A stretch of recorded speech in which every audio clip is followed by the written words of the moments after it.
Magandang araw. Ngayon, papatakbuhin naman natin tong power dash, no? Power dash na break in na.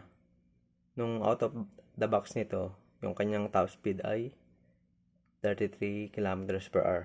Ngayon, malaan natin kung ano yung magiging top speed na siya. Top speed niya, no? Top speed. 4:1 yung ating gagamiting gear ratio.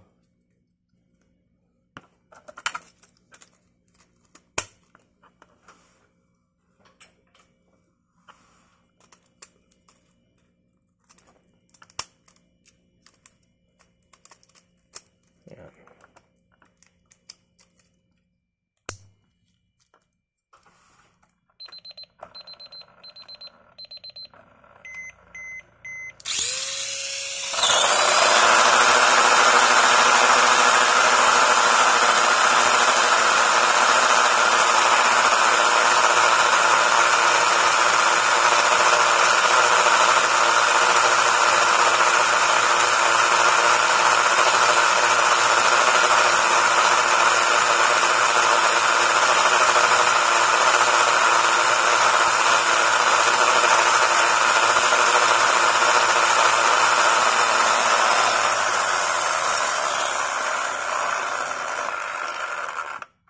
Ayun, no?